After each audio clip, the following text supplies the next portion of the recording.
no puedo compartir, subir las diapositivas.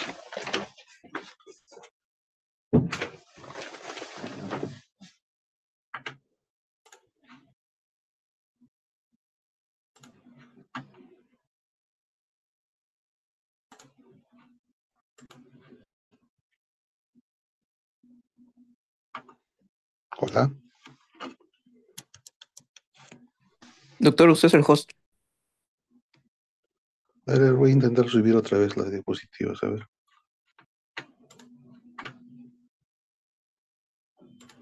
Ya.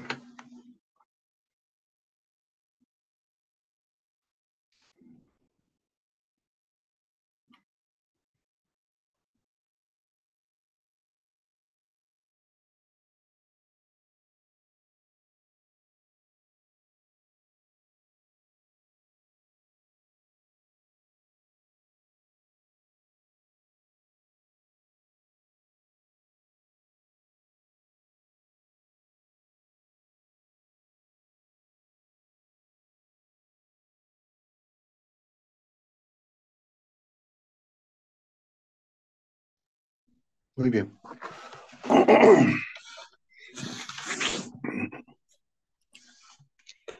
Entonces, dando la bienvenida a todos ustedes al curso de infectología. En esta oportunidad, nosotros como asistentes del Hospital de Valdetti, pues también vemos eh, infinidad de casos de VIH en estadio SIDA, en hospitalización, en consultorio externo, ¿no? En diferentes servicios, con diferentes complicaciones infecciosas, neoplásicas o inmunológicas, ¿no? Entonces, a manera de introducción, bueno, ¿qué me pasa? A ver, o sea,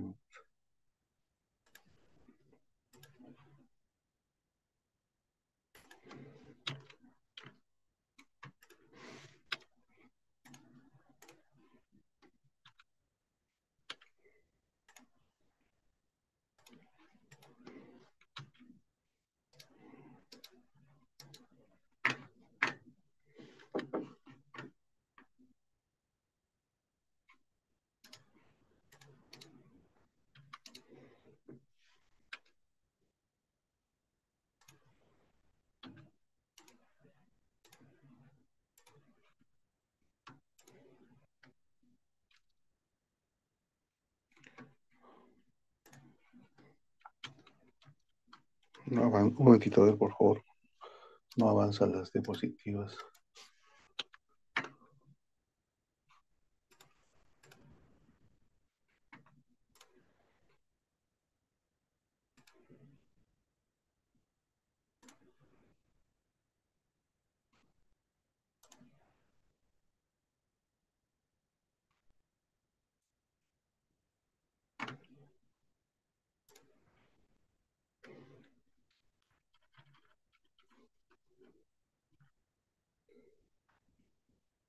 Muy bien. Entonces, vamos a tratar estos temas de forma rápida y de forma resumida, ¿no? En cuanto a la historia, veamos que los primeros casos documentados en el año de 1981 fueron en 5 jóvenes homosexuales, en quienes tuvieron una neumonía típica por neumocistis gilobesi y 26 casos de sarcoma de Kaposi en Nueva York y San Francisco. Pero ya más antes, en el año de 1959, en forma retrospectiva, se reporta un suero de un paciente en República del Congo y filogenéticamente dio positivo para VIH. Ya desde más antes, hasta en 1930, se tienen estudios anteriores.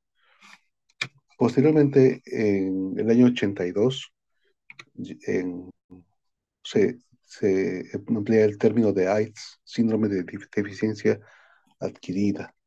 En el año 83, los investigadores del Instituto Pasteur aíslan el retrovirus en nódulos linfáticos, denominándolo como virus de la linfadenopatía. Y en ese mismo año, Galo y colaboradores en Estados Unidos aíslan en pacientes con SIDA este virus y lo denominan HTLV3, ¿no? Entonces, eh, antes del VIH, en en el año 83, antes del VIH, se describe primero el descubrimiento del HTLV-1. Ese fue el primer retrovirus descubierto. Y el VIH-1 fue denominado como HTLV-3. Ya en el año 84 se demuestra que el HTLV-3 y el virus de la linfadenopatía pertenecen al VIH, que son el mismo virus. Filogenéticamente hay tres grandes grupos: el grupo M, N y O. Y en el grupo M, pues se encuentra subdividido, como ustedes ven ahí, en subtipos de A1 hasta la K, ¿no? El origen, pues, tiene diversas transmisiones, teorías, a raíz de los animales, en este caso del simio, donde estaría iniciándose el contagio a través del virus de la inmunodeficiencia del simio, ¿no? Principalmente el grupo M y el grupo N. Estructuralmente, el VIH tiene un tamaño de 100 nanómetros. Vean ustedes, en el interior están las ribonucleoproteínas. Ahí se encuentran, por ejemplo, la proteasa, la integrasa, la transcriptasa reversa, ¿no? Que incluyen dos cadenas de RNA mensajero. Ya más por fuera está la cápside, la matriz, y ya más por fuera la membrana plasmática. En esta membrana plasmática se encuentran los glucopéptidos, ¿no? Que ese sería el GP120 y el GP141, que son los más llamados a interactuar con el virus, el VIH, en este caso los linfocitos TCD4 para la fusión celular. Entonces, diferentes proteínas estructurales como que se transcriben o se procesan en el gen GAG, en el gen POL, en el gen ENV, ¿no? Entonces, las principales proteínas o sitios de acción de los antirretrovirales, pues, que se dan en el gen POL, ¿no? Donde se van a producir las diferentes enzimas de proteasas, transmitasa inversa, ribonucleasa, integrasa, ¿no?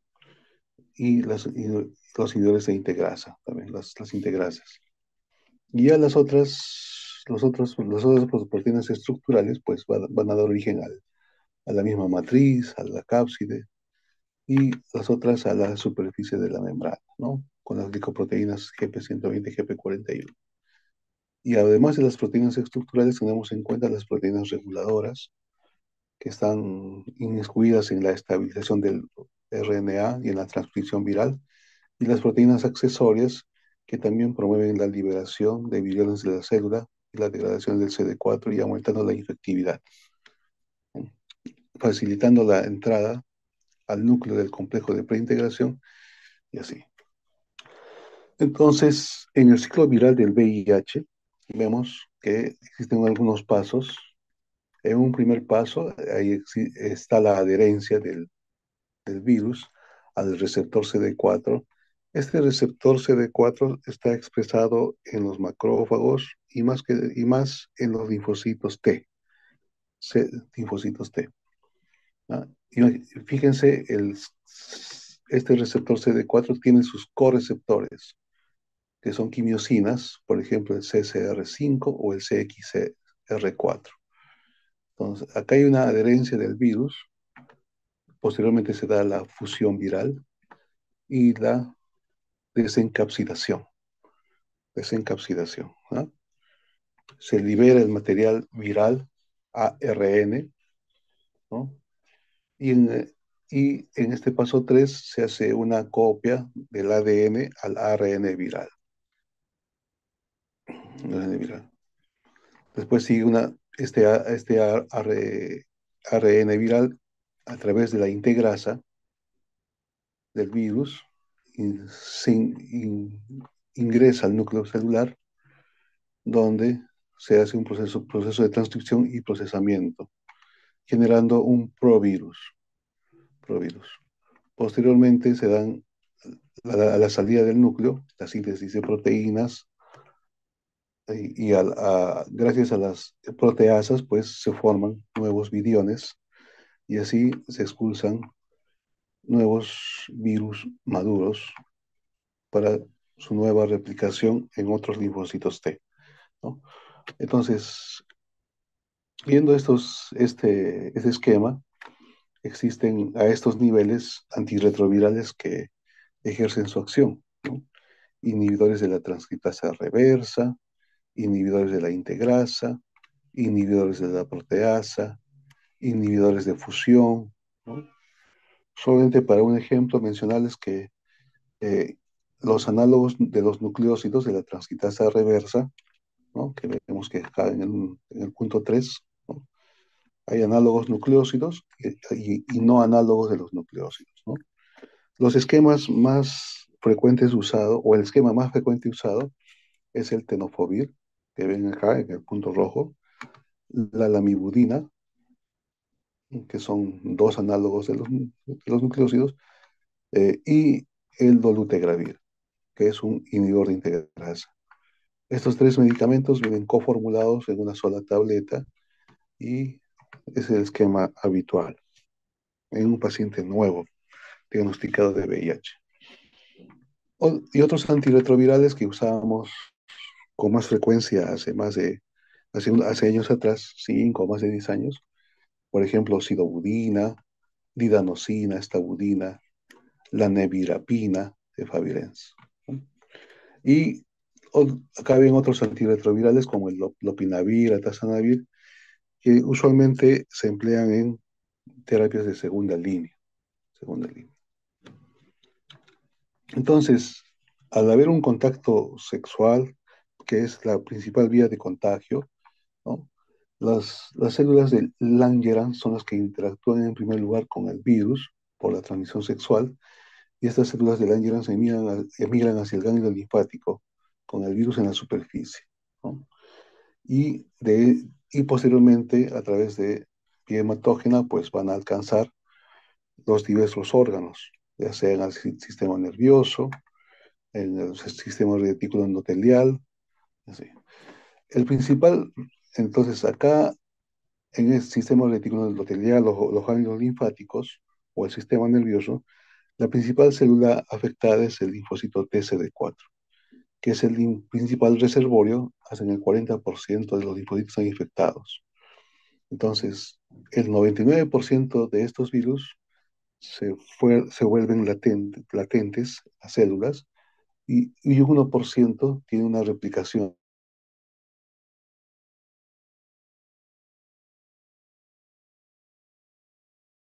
activa muy rápida. Entonces, debe ser una evaluación de cómo está este paciente, ver la carga viral en sangre y esa carga viral pues representa 1%. Entonces, en el, en el sistema retículo endotelial o en el sistema nervioso, estos se forman como santuarios, ¿no? Santuarios porque son reservorios del virus del VIH, donde la replicación es muy lenta, ¿no? Si existiera alguna pregunta, por favor, levantan la mano o hablan, por favor. Entonces, además del VIH, que como estamos viendo que afecta el linfocito TCD4, ocasionando una inmunosupresión celular, también hay otras causas de inmunosupresión celular, aparte, los linfomas, la desnutrición, en el trasplante de órganos, en el proceso de inmunosupresión no valga la redundancia, con inmunosupresores, ¿no? Por ejemplo. Otros casos de inmunosupresión, el uso de esteroides a moderadas y altas dosis. Hablamos de inmunosupresión con esteroides cuando usamos corticoides, por ejemplo, prednisona mayor a 20 miligramos por más de 2 semanas, ¿no? Ahí hablamos de inmunosupresión. Edad avanzada, neonatos, la edad avanzada por la inmunosenescencia y neonatos por la inmadurez inmunitaria, ¿no? Enfermedades autoinmunes y así. Entonces, estadísticamente, como ven ahí, a nivel mundial, pues ya este es hasta el año 2023, existen casi de 40 millones de personas a nivel mundial que viven con VIH, o sea, que tienen la infección de VIH, ¿no? Y solo el 86% conocían de su estado serológico, ¿no? O sea, casi el 90%. Entonces, para el año 2025, justo en este año, ¿no? Existe un objetivo de la OMS, ¿no? Y de estas diferentes organizaciones de VIH de diagnosticar a un 90% de pacientes, tratar a ese 90% de pacientes y llegar a una carga viral controlada o indetectable, ¿no? En estos pacientes. Y en Perú, en nuestro país, pues existen las diferentes, vean ustedes ahí ¿no? En el 2010, pacientes nuevos, por ejemplo, 3.500, en el 2015, 4.700, y en el 2023, 6.300, ¿no? Los pacientes, las edades más afectadas son los mayores de 15 años, varones mayores de 15 años, 4.400.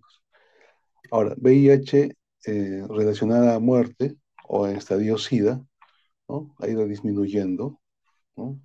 Del 2010 al 2023. Y igualmente las personas mayores de 15 años han sido las más afectadas, ¿no? Igualmente, hasta este año, ¿no? Vean ustedes el descenso de diagnóstico, ¿no? En VIH. Sin embargo, todavía hay personas que no se hacen la prueba o se niegan a conocer su diagnóstico, ¿no? Entonces, todavía contamos con esa población. Lo cierto es que en el año 2020-2021, aquí el registro fue bajo por la pandemia del COVID, ¿no? Hubo casos subregistrados. Y en el 2024, pues hay una disminución aparentemente, ¿no? Sin embargo, vean ustedes que la razón de hombre-mujer, por cada 4 hombres en promedio, hay una mujer que se infecta de VIH, ¿no? Y eso ha sido semejante de 3,5 a 4, bueno, en este caso de 3 a 4 varones por mujer. Los grupos etarios más afectados en el hombre van de 25 a 29 años y en las mujeres semejante, de 25 a 29 años, de 20 a 24 años, ¿no? Y fíjense que la población pues joven es la más afectada, ¿no? Desde los 20 años hasta los 34 años, ¿sí? Pacientes con infección con VIH. Y de acuerdo a la conducta sexual, es muy importante preguntarle al paciente cuando ya vamos entrando más en confianza en la anamnesis, en la consulta externa o al momento de hacer la historia, y cuál es su conducta sexual o qué prácticas habituales sexuales tiene usted, ¿no? Entonces, vean ustedes que la relación de sexo con hombres homosexuales, ¿no? Es la más frecuente, ¿no? La barra azul, ¿no? La barra azul. Y más aún en pacientes de 25 a 29 años. Le siguen la relación sexual con mujeres porque hay pacientes o varones que tienen la conducta sexual, tienen esa conducta de promiscuidad y con trabajadoras sexuales, por ejemplo, y llegan a infectarse. Bisexuales también, bisexuales. Entonces, la vía sexual, que es el 94% de la forma de contagio, seguida de la vertical, que es de madre a hijo, ¿no? Y la parental, 0,14, que es por accidentes ocupacionales, por pinchazos de aguja, que son realmente casos raros. Y desconocidos porque el paciente, o bueno, no se llega a determinar. Sin embargo, habría que hacer una mejor indagación, una mejor historia para llegar a tipificar este porcentaje desconocido. Vean ustedes de que Lima, pues, Amazonas y toda la región de selva son los que tienen más incidencia de casos de VIH. ¿no? Va desde 159 casos a 375. Mínimo 160 casos hubieron en el 2024. Incidencia, o sea, casos nuevos por año, ¿no? Hablamos de incidencia. Y los otros departamentos que siguen en incidencia está Tumbes, Lambayeque, San Martín, Ica, ¿no? Tacna y Moquegua, ¿no? Que son los que siguen ahí. Eh, Características epidemiológicas, además, ¿no? Fíjense, condiciones de riesgo, trabajadoras sexuales, ¿no? Usuarios de drogas no inyectables, ¿no? Igualmente, la identidad de género, el masculino, ¿no? Eh, Antecedentes de relaciones sexuales con hombres, fíjense ahí es el más alto porcentaje. Relaciones sexuales homosexual, ¿no? Que es lo más frecuente. Heterosexual también. Y en cuanto a parenteral, pues hay pocos datos, ¿no? No somos un país eh, con bastantes casos de usuarios de drogas intravenosas. Los hay, sí los hay, pero no es tanto como en Europa o en Estados Unidos, por ejemplo. Y con infecciones, fíjense, en forma simultánea, cuando el paciente viene por primera vez o cuando es diagnosticado por primera vez de VIH, o cuando es diagnóstico de VIH, de forma simultánea se le hace el diagnóstico de tuberculosis, de hepatitis B, de hepatitis C, de sífilis, ¿no? Por ejemplo. Entonces, los pacientes de riesgo, como estábamos viendo, en conclusión, son homosexuales, bisexuales, usuarios de drogas endovenosas, uso de drogas no endovenosas también, parejas sexuales de grupos de riesgos, historias de ITS, y a mayor número de parejas sexuales, pues mayor riesgo, ¿no? Igualmente, vean ustedes acá unos datos que 22 veces mayor entre los hombres que tienen sexo con hombres es el riesgo de contraer VIH. Y 22 veces mayor entre las personas que se inyectan de drogas, 21 veces mayor para las trabajadoras sexuales y 12 veces mayor para las personas transgénero, por ejemplo. Muy bien, entonces la forma más eficaz de un contagio es por transfusión de sangre, ¿no? Ese es el riesgo súper alto. Compartir aguja de inyección de droga y coital y el sexo coital anal receptivo, que son las formas más eficaces de contagio por VIH.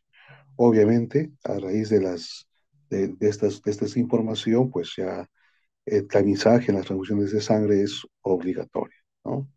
Entonces, a todo paciente que se va a donar sangre, pues hay que hacer el tamizaje de VIH, de HTLV, de hepatitis B, hepatitis C, ¿no? Todo eso va a contraindicar su transfusión. Entonces, en cuanto a la transmisión vertical, vean ustedes que el mayor porcentaje de transmisión se da en el momento del intraparto, 65 a 75%, ¿no? Y esto se da en una ausencia de tratamiento antirretroviral en la gestante. Es decir, si la madre llega en periodo expulsivo o en trabajo de parto, pues al hospital, ¿no? Y es VIH diagnosticada pero no tratada, ¿no?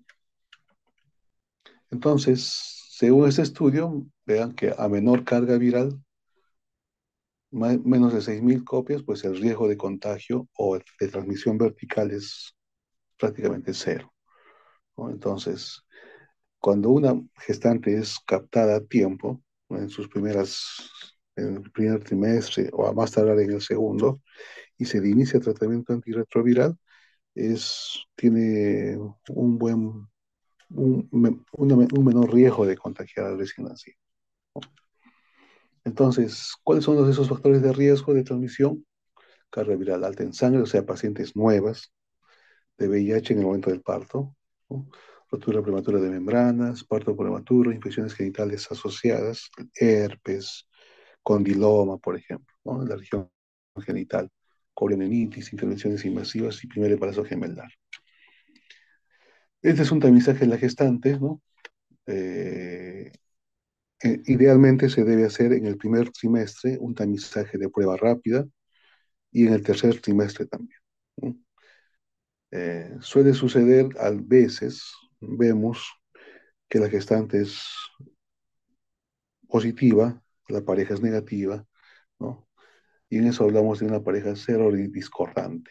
No solamente en gestantes, sino también en otras, en algunas parejas, varones y mujeres, donde uno de ellos es positivo y el otro negativo, y hablamos ahí de parejas cero discordantes, ¿no?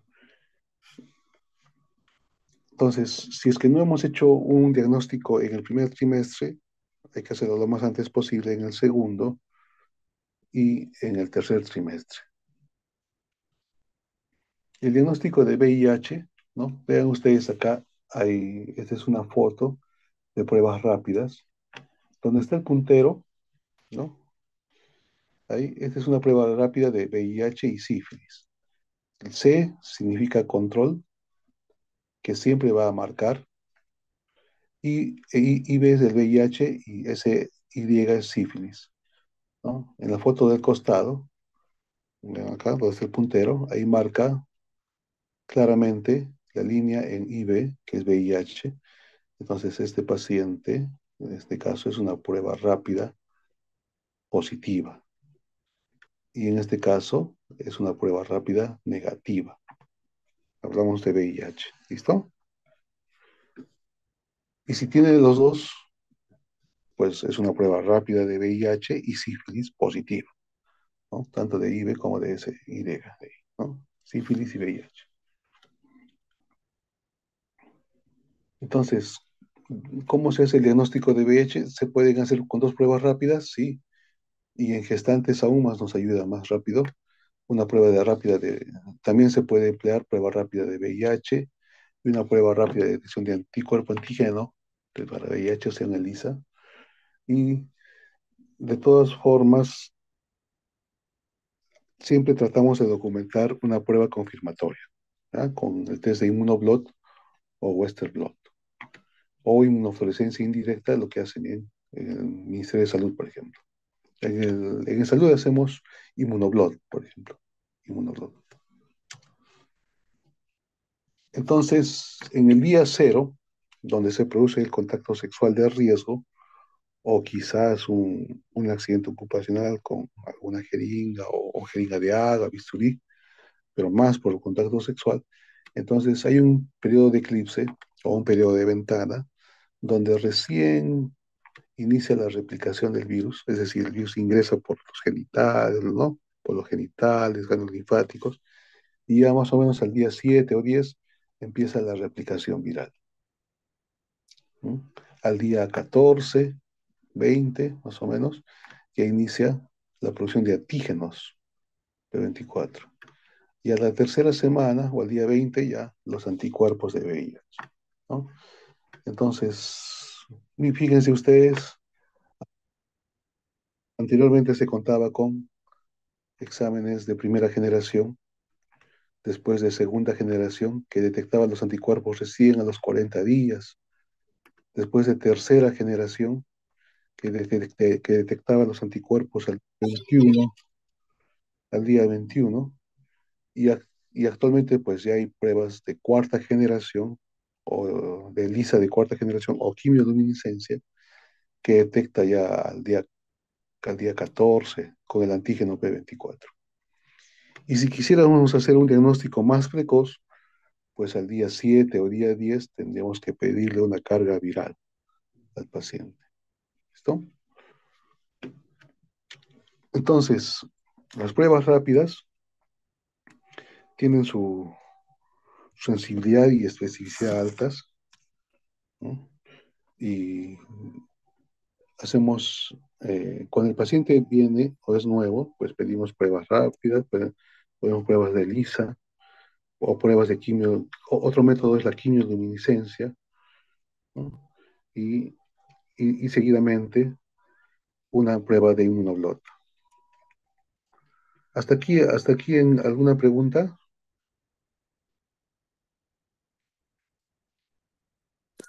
Doctor, disculpe, mencionó que del día 7 al día 10 podríamos hacer también la prueba o algo así, no la entendí muy bien. Sí, más o menos en esos días, 7, 10 días, ya inicia la replicación viral, ¿no? Entonces, Si quisiéramos hacer un diagnóstico lo más antes posible, hay que pedir una prueba de reacción de cadena polimerasa, ¿no? Para detectar al mismo virus en sangre, ¿no? O sea, una carga viral, lo que se denomina. Ok, doctor, gracias. No, entonces las pruebas rápidas, ¿en qué día se puede detectar ya alguna carga? ¿Cómo dices, perdón? Y No las te pruebas escucho muy rápidas, bien. las pruebas rápidas, ¿en qué día detectan ya algún tipo de carga viral? O Sí, más o menos a partir del día 7, día 10, ya uno ya empieza la,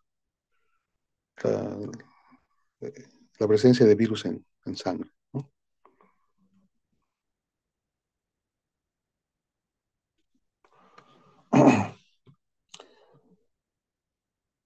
Seguimos. Entonces, acá vean, en la historia natural, esto sucede con los, bueno, la historia natural se refiere a aquel paciente que pues no está en tratamiento, ¿no? No está en tratamiento. Fíjense que la carga viral o la viremia inicia, ¿no? Llega a un pico y aquí hablamos de una infección aguda. ¿Está? ¿Dónde está el cursor?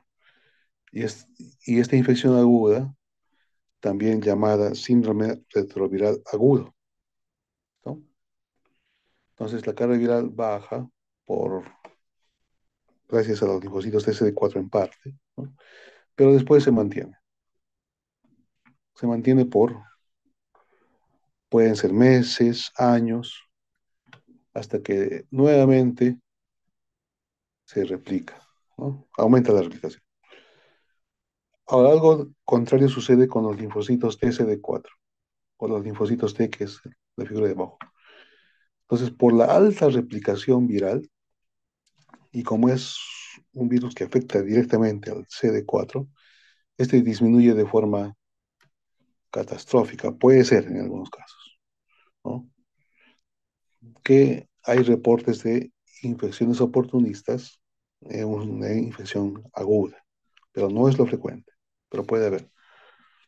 Entonces, los linfocitos TCD4 también recuperan parcialmente su nivel y pueden, y progresivamente en meses o años, disminuyen hasta ya hablar de una inmunosupresión severa, ¿no? Por debajo de 200, el punto de corte, ¿no? Y esto pues puede pasar en semanas, meses, años. Vamos a ver.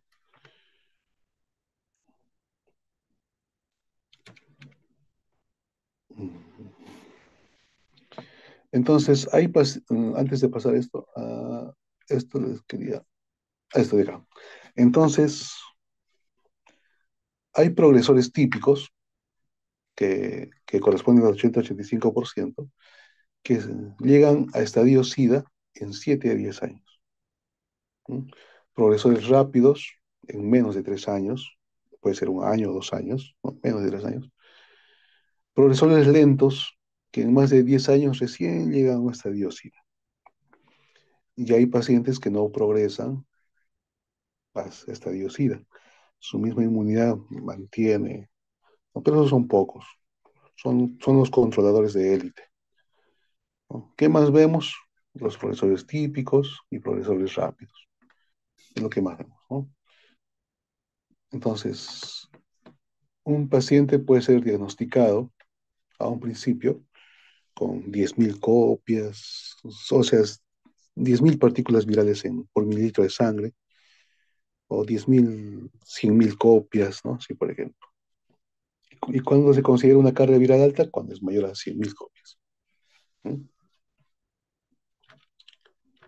Entonces, regresando acá, hablamos de las categorías del CDC y de la OMS. Fíjense ustedes, según la categoría del CDC, pues hay tres grupos, A, B y C, y de acuerdo al CD4 es uno, 2 y 3, ¿no? 1 mayor a 500 células de CD4, 2 de 200 a 500 células, y por debajo de 3, y por debajo de 200 ya es 3, ¿no? 3. Entonces, el estadio SIDA corresponde cuando el valor de linfocitos TCD4 está por debajo de 200 o cuando ya encontramos alguna enfermedad que define SIDA. Por ejemplo, un paciente que venga a emergencia con neumonía intersticial y se sospeche de neumocistis, le hacemos una prueba rápida o un anticuerpo de VIH de cuarta generación y sale positiva, pues ya por esa enfermedad hablamos de estadio SIDA. Entonces, ¿cuáles son estas condiciones de estadio SIDA? Tuberculosis, neumocistis, criptococosis, toxoplasmosis, enfermedad por micobacterias atípicas, retinitis por citomegalovirus, candidiasis esofágica, acá en la letra C, encefalopatía, leucoencefalopatía multifocal progresiva, quitosporidiasis, isosporiasis, neumonía recurrente, salmonelosis en sangre, sarcoma de Kaposi, linfoma no Hodgkin, linfoma primario del sistema nervioso. Entonces, de encontrar esta enfermedad conjuntamente con el VIH, pues hablamos de estadio SIDA. Pero también hay enfermedades que definen al paciente en un estado intermedio, ¿no? O categoría B, ¿no? La candidiasis orofaringea, el síndrome diarreico, el síndrome febril prolongado, pérdida de peso, el herpes zóster, ¿no? Nocardiosis, endocarditis, púrpura trombocitopénica idiopática, ¿no? Que definen al paciente en un estadio intermedio. Y en un estadio inicial, pues el paciente, la mayoría, viene de forma asintomática o pueden venir con una infección aguda o con una linfadenopatía general persistente, ¿no? Este es del CDC. Este otro cuadro que ven acá es de la clasificación de la OMS, que ya aquí está por estadios clínicos del 1 al 4. ¿Listo? Entonces, en el estadio 1 también va el asintomático o la linfadenopatía persistente general, ¿no? O la infección aguda, ¿no? En el estadio 4, la mayoría de infecciones o enfermedades oportunistas que se han mencionado, ¿no?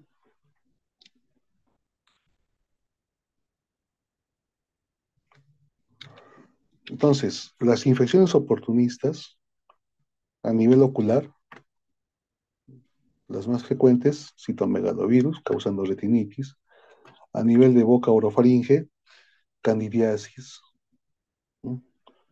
Candidiasis herpes. A nivel de piel, pues herpes, criptococosis, sarcoma de Kaposi. A nivel de hígado, pues tuberculosis, histoplasmosis. A nivel cerebral está la toxoplasmosis, la criptococosis, la meningitis bacteriana, ya sea por tuberculosis. Sí. A nivel pulmonar, la neumonía por neumocistis, citomegalovirus, por ejemplo. A nivel intestinal, la colitis por citomegalovirus o la diarrea crónica por coccidios, ¿no? Y a nivel genital, pues condiloma, herpes, sífilis, ¿no?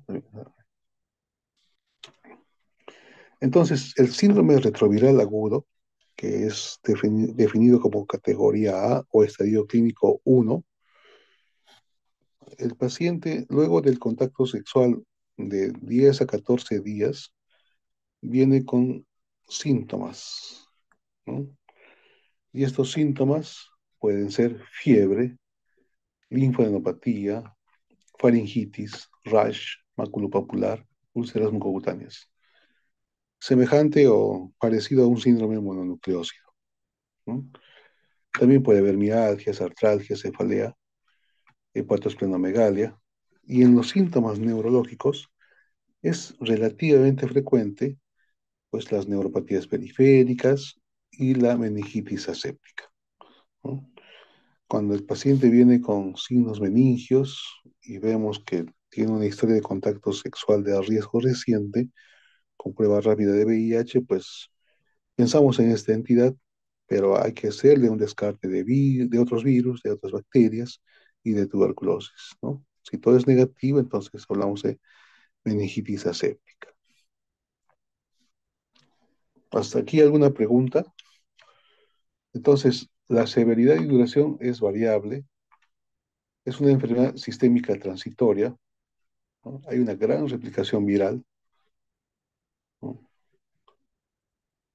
A veces es difícil su diagnóstico porque en nuestro medio, pues, pensamos en una mononucleosis. ¿En qué más pensamos? Pensamos en dengue, ¿no? Dengue tiene fiebre, tiene rash, tiene artralgias, ¿no? Y pensamos también en Epstein-Barr, citomegalovirus, toxoplasmosis, fiebre tifoidea. ¿No? Entonces, el síndrome, sí, te escucho. Doctor, una consulta. Entonces, ¿el síndrome retroviral agudo es lo mismo decir estadio uno? Sí, sí, es un estadio uno de la OMS o categoría A, ¿no? Sí, sí, así es. Es muy raro que un síndrome retroviral agudo te cause linfocitopenia por debajo de 200. Puede verse, pero no es frecuente, ¿no?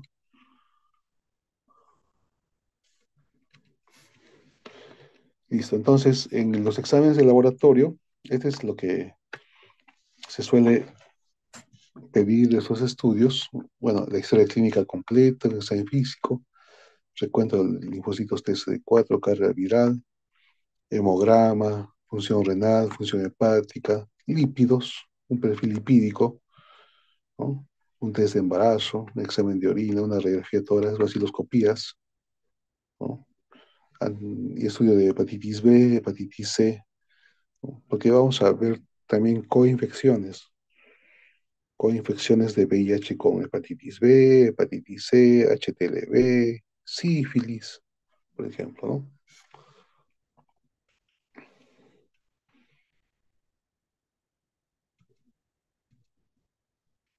Entonces, los linfocitos TCD4, que indican la función inmune, se ven afectados en una etapa inicial y más aún en un estadio SIDA, ¿no? Entonces, lo que hacemos es medir mediante citometría de flujo las poblaciones linfocitarias de CD8 y CD4, ¿no? Cuando, por ejemplo, un paciente en estadio SIDA que tiene CD4 menor de 200, ejemplo 110, ¿no? La recuperación al iniciar el tratamiento antirretroviral es lenta, de 100 a 150 células por año, por ejemplo, ¿no?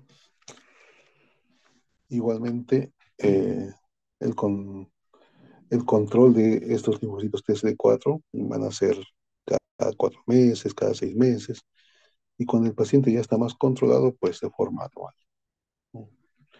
Fíjense que la variabilidad es amplia, pero los linfocitos TCD4 en estadio SIDA son difícilmente recuperables. Sí sube, pero más lento. En cuanto a la carga viral, antes de iniciar el tratamiento antirretroviral, pues hay que tomar una carga viral basal, ¿no? Y esta carga viral debemos de lograr su indetectabilidad, es decir, que no se detecte en sangre, más o menos a los 6 meses. Hay algunos antirretrovirales que bajan rápidamente la carga viral, ¿no?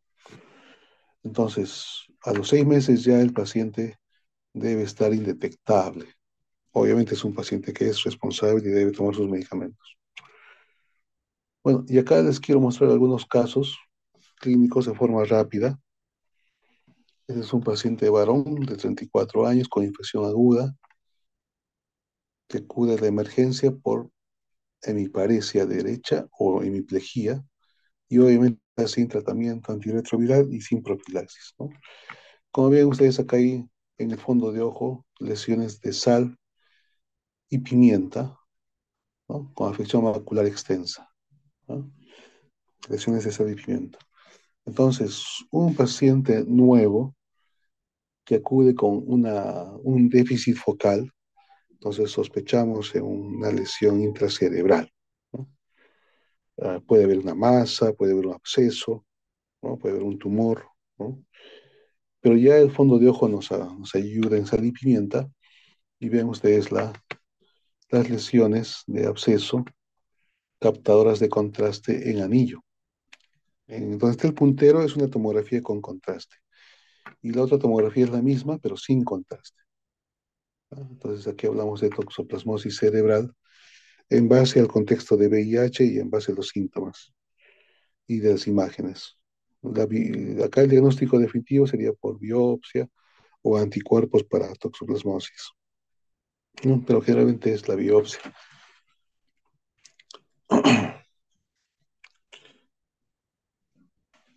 Entonces, la encefalitis por toxoplasmosis se da en pacientes que tienen conteos de CD4 bajo. ¿Cómo nos contagiamos de toxoplasmosis? Por la ingestión de carne mal cocida, por la ingestión de ooquistes que han sido sembrados en las heces de los gatos, principalmente los gatos u otros animales roedores, ¿no? Y que han esporulado en el medio ambiente. ¿Cómo ingresa? Por vía oral a la ingestión, ¿no? Por ejemplo. No existe transmisión de persona a persona, ¿no? Toxoplasmosis cerebral es la primera posibilidad que sospechamos en un paciente con déficit focal con, y lesiones en anillo, ¿no? El tratamiento lo haremos con sulfamethoxazol, trimethoprim. Este es otro casito más, también así de forma resumida. Otro varón de 34 años acude por 3 semanas de enfermedad, presenta cefalea intensa, náuseas y vómitos y dificultad de miembros inferiores. El paciente está somnoliento, quejumbroso, hiporéxico y acude a emergencia. Fíjense que tiene 3 semanas de enfermedad y es un cuadro subagudo. ¿Listo? Entonces, un cuadro subagudo en un paciente VIH con síntomas neurológicos nos obliga a descartar un proceso infeccioso. Entonces, hay que realizarle una punción lumbar siempre y cuando teniendo los cuidados o las contraindicaciones al examen clínico o en imágenes que te digan, que te den el pase de luz verde para la punción lumbar, ¿no? Entonces, a este paciente se le hace una punción lumbar al ver que la tomografía cerebral no tiene lesiones que afecten la línea media o desvíen la línea media, que no tenga masas. Y el examen físico tampoco tiene signos de focalización, pero sí tiene cefalea intensa, náuseas y vómitos. Entonces ven ustedes de que al examen, al realizarse la punción lumbar, hay que hacer, hay que medir la presión de apertura, ¿no? ¿Y cuánto es lo normal de presión de apertura? ¿No? De 8 a 12 centímetros. En algunos textos van a encontrar 20 centímetros y en otros hasta 25 centímetros de agua. Pero usualmente trabajamos con 20 centímetros de agua. Y aquí el paciente tiene 32. Entonces hay una elevación de la presión de apertura, o sea, hay una hipertensión intracraneal. El examen físico es incoloro, ligeramente turbio. Fíjense que la glucosa está en 27 y la glucosa sérica está en 100, ¿no? Igualmente hay que recordar la relación de glucosa sérica con glucosa en LSR, que corresponde al 40% o 50%. Eso quiere decir que si en suero la glucosa es 100, debemos encontrar una glucosa mínima de 40 o 50, ¿no? 50, porque en este caso está en 27. Entonces ahí hablamos de hipoglucorraquia. Ahí también los leucocitos están en 14. Consideramos un valor normal por debajo de 5 en una meningitis bacteriana o fúngica. Aquí está en 14. El predominio mononuclear, 100%. Y hay una hiperproteinorraquia en 59 miligramos y el parámetro es de 15 a 40, ¿no? Entonces, aquí hay hipoglucorraquia, pleocitosis mononuclear, hiperproteinorraquia y se observan levaduras. Entonces, nosotros sabemos que el líquido cefalorraquídeo es estéril, ¿no? No hay virus, no hay bacterias, mucho menos levaduras. Pero acá se observan levaduras y el hongo, ¿qué hongos como levadura, en su forma de levaduras conoce? Tenemos la cándida, tenemos el criptococo, el tricosporum, ¿no? Histoplasmosis, ¿no? Por ejemplo. Entonces acá le hacemos un examen de tinta china y criptolátex que salen positivas, ¿no? Y el cultivo del líquido cefalorraquídeo, que demora más o menos unos 10 a 14 días, para hongos sale criptococo neoformes. Entonces fíjense que es un paciente que solo vino por cefalea, náuseas y vómitos, ¿no? No había fiebre, no había así signos meningios típicos. O sea, la meningitis en un paciente VIH ya tiene una clínica atípica, se puede decir. Entonces, ¿cómo uno se contagia de criptococosis? Por la inhalación. La inhalación,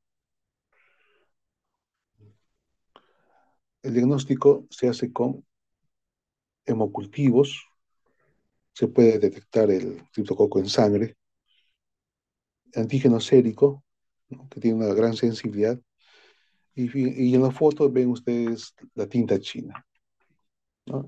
Tiene una cápsula, es un hongo encapsulado, y en la cápsula tiene un antígeno polisacárido con el cual se hace el diagnóstico de criptolátex, criptotex. Entonces, es muy importante determinar el tiempo de la presión de apertura, ¿no? Igualmente, los pacientes que tienen peor pronóstico son los que tienen más alta presión de apertura, glucosa baja. Por ejemplo, decirles que hemos tenido casitos de 1 a 2 miligramos por decilitro en LSR de glucosa, o sea, una hipoglucorraquia, o sea, muy severa, ¿no? Y el tratamiento pues se hace con antifúngicos, anfotericina y fluconazol. Y en la fase de consolidación, fluconazol. Y en la fase de mantenimiento, fluconazol. La primera fase podrá durar quizás 14, 28 días, la segunda fase 2 meses y la tercera fase desde 1 año a 2 años, por ejemplo. Entonces, acá les he mostrado un fungigrama, ¿no? Este es un fungigrama, así como hay antibiograma para los antibióticos, también hay fungigrama para los antifúngicos. Y aquí este criptococo es resistente al fluconazol, ¿no? En este caso, el paciente recibió voriconazol, ¿no? Por ejemplo. No tenía una buena respuesta clínica, persistía con la cefalea, por eso que se hizo un fungigrama. El tercer caso es un paciente varón con 4 semanas de tos, expectoración escasa y fiebre. Fíjense que es una tos prácticamente seca, de 4 semanas. Ingresa por hipoxemia y distrés respiratorio. Y en la placa se ve un proceso intersticial, ¿no? Acá está, el virus deslustrado, ¿no? Virus deslustrado. Entonces, un paciente VIH nuevo, con esta clínica, pues, en primer lugar está neumocistis. Obviamente tenemos que descartar citomegalovirus, otros virus estacionales, influenza, COVID, ¿no? Por ejemplo. Pero, ¿cómo hacemos el diagnóstico? Detectamos en el examen de esputo por tinción de plata o tinción de Giemsa a los ooquistes, a los trofozoitos en esputo, ¿no? Acá está, neumocistis, ¿no? Los ooquistes. Y el tratamiento lo hacemos con sulfamethoxazol trimetropin por 21 días, ¿no? Muchas veces el paciente no tolera la vía oral, entonces también hay presentación endovenosa de sulfamethoxazol trimetropin. En casos de que tenga distrés respiratorio o hipoxemia severa, se da corticoterapia, ¿no?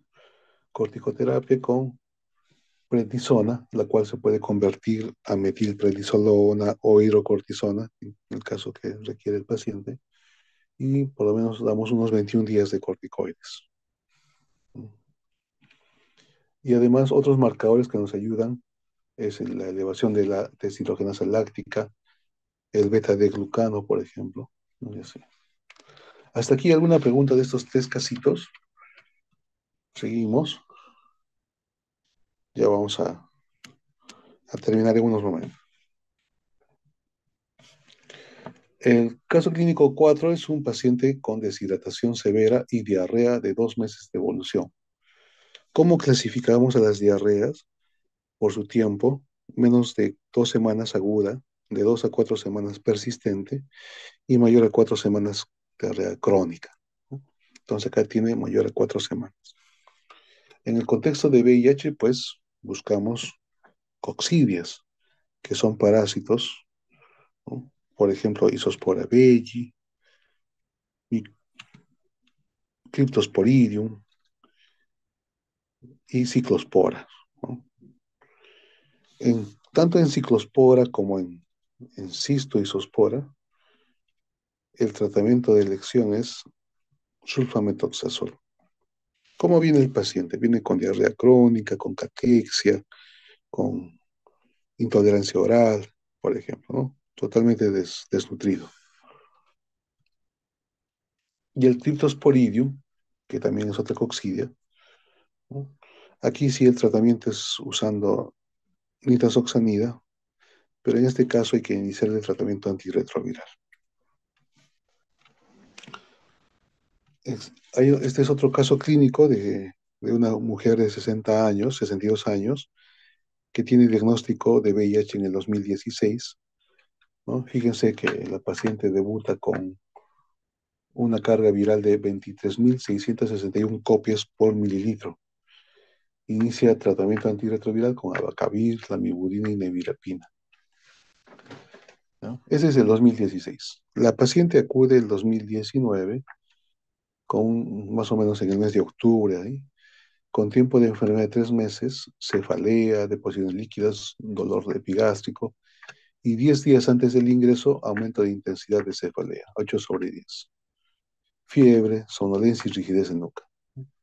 Acá sí hay unos síntomas más floridos de un síndrome meningio, ¿no? Síndrome meningio. Entonces se le hace una punción lumbar, obviamente con una tomografía cerebral previa y buscando signos de contraindicación como focalización. Entonces, presión de apertura está ligeramente elevada, la glicemia está en 100 y la glucosa en LCR está en 22, o sea, sí hay una hipoglucorraquia. Cultivo para gérmenes negativos, la vaciloscopía directa para tuberculosis negativo, tinta china y látex negativo, G-Expert para tuberculosis negativo, ¿no? Entonces, sin embargo, el cultivo el citoquímico es patológico. Hay hipoglucorraquia, hiperproteinorraquia, pleocitosis mononuclear, lactato en 2,8, bueno, en este caso el lactato está normal y el ADA está en 28, ¿no? Entonces, ¿cuál es el punto de corte del ADA en líquido cefalorraquídeo? 9. Cuando es mayor a 9, ya hablamos de un ADA positivo. Y es un punto a favor para tuberculosis. No es diagnóstico de TB, pero es un punto más, ¿no? Entonces, a pesar de que el GeneXpert y la vaciloscopía para tuberculosis es negativa, igual damos tratamiento para TBC por ser la más alta posibilidad de sospecha diagnóstica. Entonces, en cuanto a tuberculosis, pues podemos utilizar pruebas cutáneas, podemos utilizar el IGRA para ver la tuberculosis latente, ¿no? Vaciloscopía directa, no solamente en esputo, como como los pacientes VIH pueden hacer formas diseminadas de tuberculosis, entonces buscamos en orina, en heces, en LCR, en aspirado bronquial, aspirado gástrico, por ejemplo. El cultivos que van a ser en medio sólido, que demoran 30 a 60 días, o cultivos en medio líquido, que demoran de 4 a 8 días, ¿no? La biopsia, pues también nos va a ayudar. Biopsias de tejido, puede ser de tejido intestinal, puede ser de una biopsia transbronquial, por ejemplo, o de una biopsia hepática, ¿no? Que nos ayuda a identificar granulomas con calcio o células gigantes de Langerhans, ¿no? El aumento de ADA en LSR, el punto de corte es 9, y pruebas moleculares como el GeneXpert Genotype, por ejemplo. Y el tratamiento, pues, estas pruebas moleculares del GeneXpert nos ayuda, nos informa muchas veces la sensibilidad rifampicina, ¿no? Entonces, si es sensible, podemos proceder a un esquema sensible, que sería con isoniazida, etambutol, piracinamida y rifampicina. Pero si el informe es resistente, pues ya escogemos otro tratamiento individualizado. El uso de corticoides en la práctica clínica se hace en caso de meningitis, en caso de pericarditis, en caso de tuberculosis miliar o insuficiencia respiratoria severa. O como ven ustedes ahí, en caso de síndrome de reconstitución inmune, ¿no? Reconstitución inmune. La reconstitución inmune se da posterior al inicio del tratamiento antirretroviral. Si un paciente fue diagnosticado de forma simultánea de TBC y de VIH, ¿no? Primeramente damos tratamiento para TBC por algunas semanas. Si es meningitis TB, inclusive demoramos más el inicio antirretroviral. ¿Por qué? ¿Por qué demoramos el inicio antirretroviral? Porque si iniciamos conjuntamente el tratamiento para TBC y el tratamiento para VIH, tenemos el riesgo de una reconstitución inmune. ¿Eso qué significa? Que hay mayor reacción inflamatoria y empeoramiento de las lesiones. Si el paciente tiene una lesión ocupante de espacio, pues esta puede aumentar de tamaño.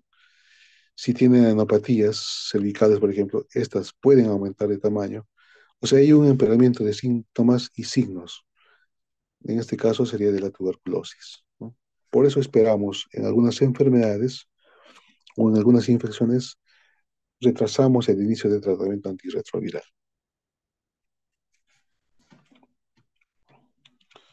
Este es algunas fotos de herpes simple en labios, úlceras en la mucosa, úlceras en lengua, herpes diseminado o herpes genital.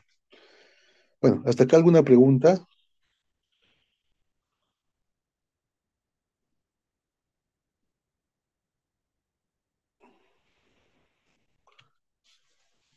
Ese es el herpes simple, herpes zóster, que generalmente es en dermatomas, uno o dos dermatomas, o también puede ser un herpes zóster generalizado, ¿no? Dermatitis seborreica, que es la manifestación más frecuente dermatológica en VIH, citomegalovirus, que puede formar úlceras orales, úlceras esofágicas, intestinales o colónicas también. Leucoplasia oral vellosa. A diferencia de la cándida, la leucoplasia oral vellosa sí está adherida al tejido lingual, ¿no? Molusco contagioso. Fíjense que son lesiones perladas con un centro umbilicado. Molusco contagioso. El papiloma B, el papiloma virus, ¿no? Ya sea en lengua, en los genitales, en la región perianal, ¿no? Y también, pues, aparte del condiloma, pues tiene alto riesgo de cáncer. Cáncer anal, cáncer de pene, por ejemplo. Y la candidiasis, pues, en sus diferentes presentaciones en orofaringe o a nivel esofágico, fíjense ahí, este es el esófago, diferentes lesiones blanquecinas, ¿no? Sobrelevadas. Y las micosis profundas, ¿no? La criptococosis se puede expresar semejante al molusco, ¿no? Son lesiones umbilicadas, perladas.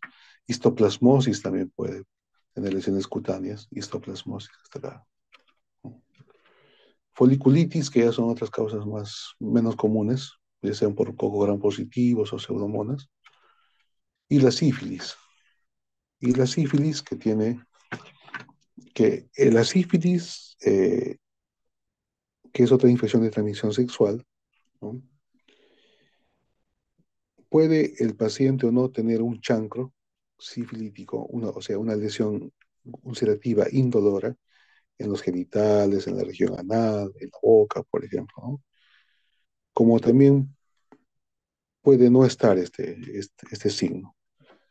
El detalle es que después de una sífilis primaria, que es por el chancro, evoluciona rápidamente a una sífilis secundaria, como vemos en la foto, ¿no? Hay lesiones en piel, en orofaringe, ¿no? Ven ustedes en la foto E, hay lesiones eritematosas papulares en palmas. Entonces, la sífilis no respeta palmas, no respeta plantas, puede haber úlceras, ¿no? Placas en labios y también en piel, ¿no? Acá hablamos, estas fotos son compatibles con una sífilis secundaria. Entonces, tanto de la sífilis primaria como de la sífilis secundaria, en el contexto de VIH, el treponema puede afectar rápidamente el sistema nervioso central, oído o la región ocular. Entonces, podemos hablar de una neurosífilis en meses de evolución, ¿no? Y otras lesiones en piel son el sarcoma de Kaposi. Fíjense, lesiones violáceas, sobreelevadas, nodulares algunas, y que no solamente afectan la piel, también pueden afectar la orofaringe, el paladar, esófago, pulmón, colon, ¿no? Entonces, a veces el paciente puede venir con hematemesis, hemoptisis o hematoquexia, ¿no? Muy bien, entonces, hasta aquí son los casos o algunas fotos de casitos y una pequeña diapositiva de prevención, de preexposición. Ya actualmente estamos usando más profilaxis preexposición en los grupos de riesgo principalmente. ¿Cuáles son los grupos de riesgo? Trabajadoras sexuales, hombres que tienen sexo con hombres, ¿no?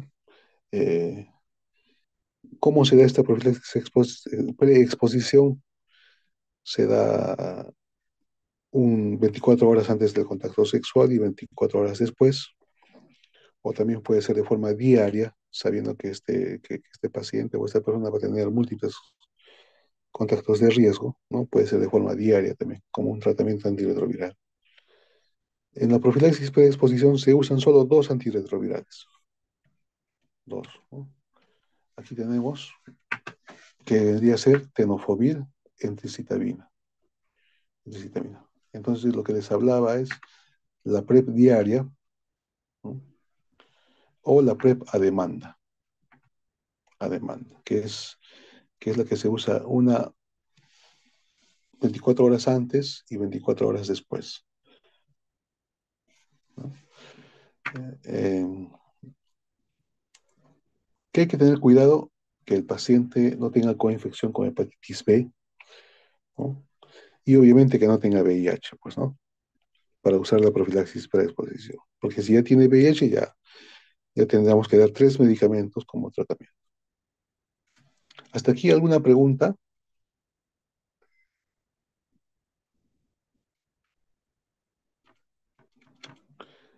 Entonces, aparte de esta profilaxis preexposición, también hay la profilaxis posexposición,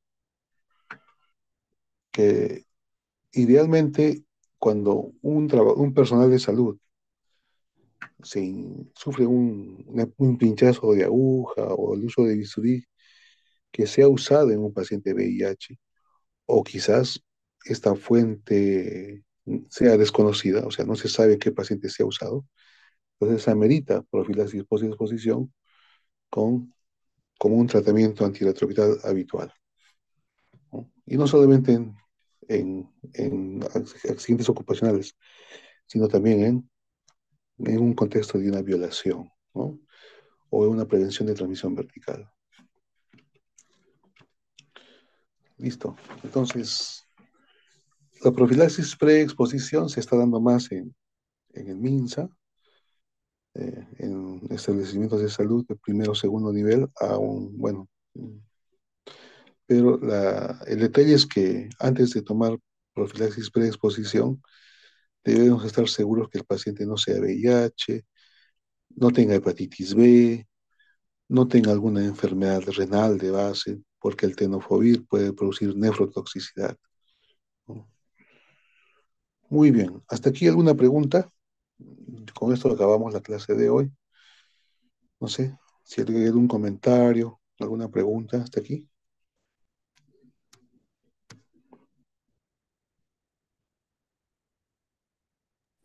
Todo claro, doctor. Muchas gracias. Muy bien, entonces a su delegado que me escriba, por favor, y para darle el alcance de las diapositivas. Nos vemos la siguiente semana con parasitosis. Buenas noches a todos ustedes. Hasta luego, doctor. Gracias. Buenas Gracias, noches. doctor. Hasta luego.